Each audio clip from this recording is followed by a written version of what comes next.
अब इस चैप्टर के लास्ट टॉपिक पर आते हैं। बहुत ही छोटा सा टॉपिक है ये भी। टॉपिक का नाम है राइटिंग ऑफ लॉस और discount on issue of debentures.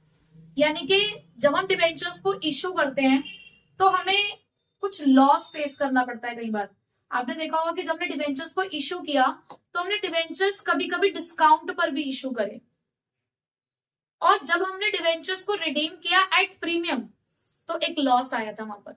तो ये जितने भी डिस्काउंट और लॉस होते हैं इन्हें हमें राइट ऑफ करना है। भाई नुकसान है, नुकसान की भरपाई कहीं से तो करनी है ना। उस नुकसान को हम कहाँ से भर रहे हैं, बेसिकली ये वो कॉन्सेप्ट है कि ये बताते हैं कि जो नुकसान आपको हो रहा है इसको आप कहाँ से राइट ऑफ करोगे। तो उन्होंने हमें दो तरीके बताए कि दो जगह से आप इस नुकसान को भर सकते हो। अब वो दो जगह कौन कौन सी है? पहला, सिक्योरिटीज प्रीमियम रिजर्व, या मैं बोलूं सिक्योरिटीज प्रीमियम अकाउंट। इशू के टाइम पे अगर आप डिवेंचर्स प्रीमियम पर इशू कर देते हो, अगर आप अपने डिवेंचर्स प्रीमियम पर इशू करते हो तो आपके पास पैसा आता है ना। एक तरीके से एक्स्ट्रा पैसा ही तो है जो आपको आपके डिवेंचर से मिल रहा है, आपकी नॉमिनल वैल्यू से ज्यादा। तो ये गेन था, तो इस गेन का इस्तेमाल करेंगे हम इशू के टाइम पे होने वाले लॉस को राइट ऑफ करने के लिए। ठीक है, तो पहला तो ये, यानी कि अगर आपके पास सिक्योरिटीज प्रीमियम रिजर्व में पैसा है तो वहां से आप अपने नुकसान की भरपाई कर सकते हो। बट अगर किसी के पास सिक्योरिटीज प्रीमियम रिजर्व में पैसा ना हो तो फिर हमारे पास लास्ट ऑप्शन बचता है statement of profit and loss. फिर दूसरा रास्ता है हमारे पास statement of profit and loss. तो इससे आप क्या राइट ऑफ करने जा रहे हो? या तो डिस्काउंट या loss on issue of debentures account. ठीक है, देखो मैंने जिस सीरीज में ये लिखे हैं ना आपको इसी सीरीज में इस्तेमाल करने हैं। जब आप अपने लॉस को राइट ऑफ करने जाएंगे तो आप सबसे पहले सिक्योरिटीज प्रीमियम से ही राइट ऑफ करेंगे। अगर वो इनसफिशिएंट है या वो नहीं है तो ही हम statement of profit and loss पे जाएंगे। ठीक है, तो ये आपको मेंटेन करना है, और इन दो के अलावा किसी और से आप राइट ऑफ नहीं कर सकते, चाहे आपको कुछ भी दे रखा हो क्वेश्चन के अंदर। ठीक है, अब हम करते हैं question number 45। Kitply limited issued ₹2,10,000 debentures at a discount of 5%। 2 lakh के डिवेंचर में 5% का डिस्काउंट मिल गया। लॉस कितना है? आपको सबसे पहले यही फाइंड आउट करना है कि आपका नुकसान है कितना। तो देखो जरा, discount on issue of debenture. देखो अगर आपको क्वेश्चन में अमाउंट मिल गया डिवेंचर्स का, अगर आपको अमाउंट मिल जाता है तो सीधे परसेंटेज मल्टीप्लाई कर दिया करो, तो आपको पता चल जाएगा कि कितने का नुकसान है आपका। आपको उन्होंने 2 लाख रुपए के डिवेंचर्स दे रखे थे ना, तो सीधे उसका 5% निकाल दो तो आपको पता चल गया 10,000 का नुकसान हुआ है। आगे उन्होंने बोला है the terms of issue provide the repayment at the end of 4 years। इससे आपको कोई लेना देना नहीं है। Kitply limited had a balance of ₹5 lakh in securities premium.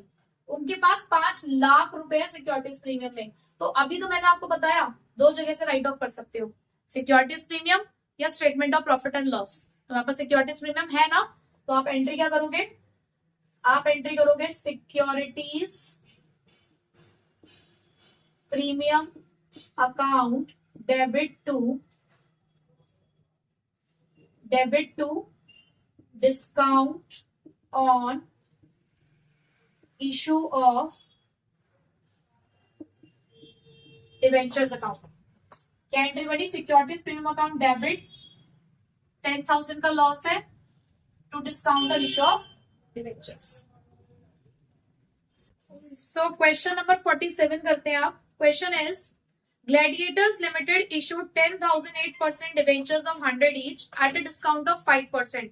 हमने 10,008% डिवेंचर्स इशू कर रखे हैं 5% के डिस्काउंट पे, and redeemable at a premium of 5%। और इशू के टाइम पे 5% का नुकसान हुआ और रिडेम्पशन के टाइम पर भी हमें 5% का नुकसान हुआ। क्यों? क्योंकि हमारी कंपनी ने 10,008% डिवेंचर इशू करे हैं 5% के डिस्काउंट पे, और रिडेम्पशन है 5% के प्रीमियम पे, और दोनों का नेचर लॉस का है। तो हमें फाइंड आउट करना है कि एक्चुअल में हमें लॉस हुआ कितना। सबसे पहले हम यही फाइंड आउट करेंगे, loss on issue of debentures है कितना। टोटल हमारे पास डिबेंचर्स है 10,000। 100 रुपए का एक डिबेंचर है और 5% का डिस्काउंट हुआ स्टार्टिंग में, तो 5 रुपए का नुकसान स्टार्टिंग में हो गया। इसी तरीके से रिडेम्पशन भी 5% के प्रीमियम पे है, तो अगेन 5 रुपए का नुकसान हो गया। टोटल नुकसान कितने का हुआ आपको? 10,000 का। तो आप इसको लिखोगे इंटू 10,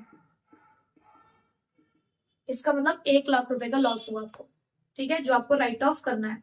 आगे देखते हैं। It had a balance of ₹70,000 in securities premium and ₹50,000 in capital reserve. दो बातें बोली, 70,000 सिक्योरिटीज प्रीमियम में या 50,000 कैपिटल रिजर्व। आप मुझे बताइए कि लॉस को राइट ऑफ करने के लिए कौन से रिजर्व का इस्तेमाल कर सकते हैं? क्या आप दोनों का इस्तेमाल कर सकते हैं?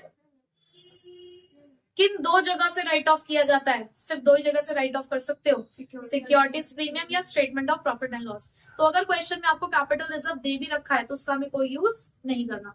तो जनरल एंट्री हमारी क्या बनेगी? हम सबसे पहले पैसा निकालेंगे सिक्योरिटीज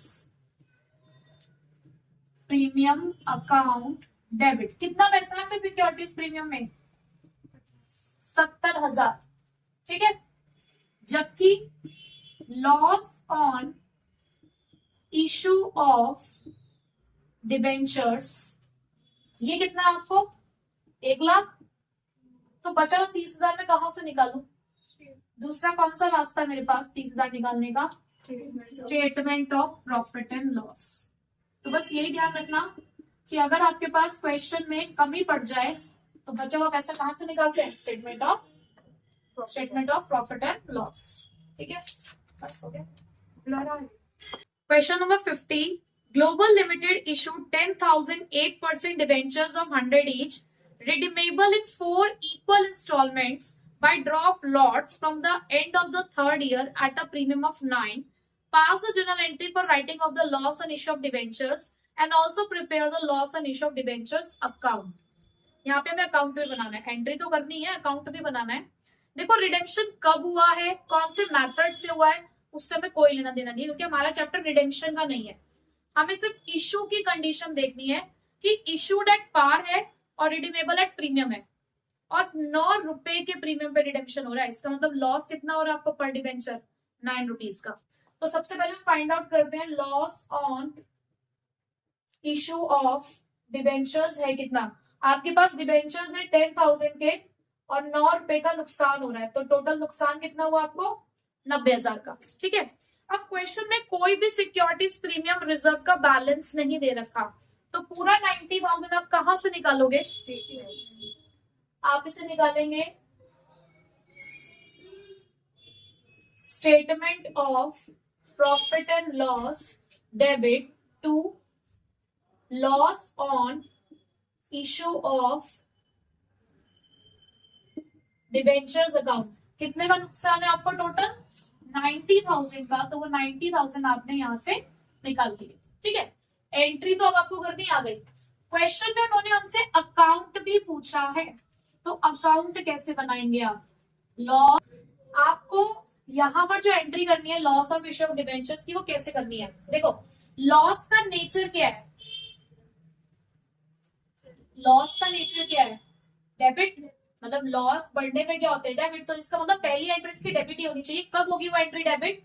जिस दिन आपने डिबेंचर्स को इशू किया होगा। देखो यहाँ पर कोई डेट मेंशन नहीं है, तो जिस दिन आपने डिबेंचर्स इशू करे होंगे आपने पहली एंट्री करी होगी bank account debit to debenture application and allotment account. 10,000 debentures है और 100 रुपए का एक डिबेंचर है, इशू पार पर है, तो कितने के हो गए? 10 लाख के। आपने अगली एंट्री करी होगी debenture application and allotment account debit, क्योंकि रिडेम्पशन प्रीमियम पे है, तो loss on issue of debentures account debit to कितने परसेंट डिबेंचर्स है हमारे पास? 8% डिबेंचर अकाउंट और to premium on redemption of debentures account. देखो एप्लीकेशन में तो 10 लाख ही आएगा, डिबेंचर्स में भी 10 लाख आएगा और 90,000 का आपका लॉस था जो कि आपका प्रीमियम में रिडेम्पशन के टाइम पे वो आ गया। मैंने क्यों ये एंट्रीज लिखी है, पूछी नहीं थी इन्होंने, क्योंकि मुझे आपको अकाउंट का कॉन्सेप्ट बताना है। भाई आपने ना एंट्रीज में 2 बार loss on issue of debentures का इस्तेमाल किया है। एक बार आपने इश्यू के टाइम पे लॉस को डेबिट किया, तो जब आपने यहाँ पे इसको डेबिट किया तो इसकी एंट्री यहाँ भी बनती है डेबिट साइड में, पर किस नाम से आएगी? ये लॉस किस चीज का है? प्रीमियम ऑन रिडेम्पशन का, कि जो आपने रिडेम्पशन के टाइम पे प्रीमियम पे करना है, ये उस चीज का नुकसान है ना। तो यहां पर आप इसे इसी नाम से लिखोगे, to premium on redemption of debentures account. कितने से? 90,000 से। ठीक है। दूसरी बार आपने इस लॉस का इस्तेमाल कब किया? ये वाली एंट्री में, ये जो राइटिंग ऑफ वाली एंट्री में मैंने यहां पर लिखी, आपने दूसरी बार इसका इस्तेमाल यहां किया है। आपने इसको क्या किया था? यहाँ पे क्रेडिट, यानी कि आपने इस अकाउंट को क्लोज करना था। राइट ऑफ का मतलब ही क्या है? इस नुकसान की भरपाई कर ली हमने। तो अब आप इसे उस साइड में लिखेंगे, यानी कि यहाँ पर किसके नाम से? क्योंकि यहाँ पर ये क्रेडिट हुआ है, तो आपका अपोजिट अकाउंट कौन सा है यहाँ पे? किससे राइट ऑफ कर रहे हो आप इसे? Statement of profit and loss. कितने से? 90,000 से। क्या कोई बैलेंस बचा? जिस साल में आप डिवेंचर्स को इशू करते हैं ना, उसी साल के एंड में राइट ऑफ कर देते हैं। इस क्वेश्चन में बस डेट नहीं थी, अगर डेट होती तो यहां पर तो आती इशू वाली डेट, जिस दिन आपने डिवेंचर्स को इशू किया होगा, और ये है eight the end of the year. जिस ईयर में आपने डिवेंचर्स को इशू किया होगा, उस ईयर के एंड में आपने ये वाली एंट्री पास करनी होती है राइटिंग ऑफ की। ठीक है। तो बस यही 2 एंट्रीज ही आती हैं loss on issue of debentures account में। ठीक है, क्लियर हो? क्वेश्चन नंबर 53 देखते हैं, बैलेंस शीट का क्वेश्चन है। On 1 April 2022 solar power limited issued 10,008% debentures of 100 each at a discount of 5%।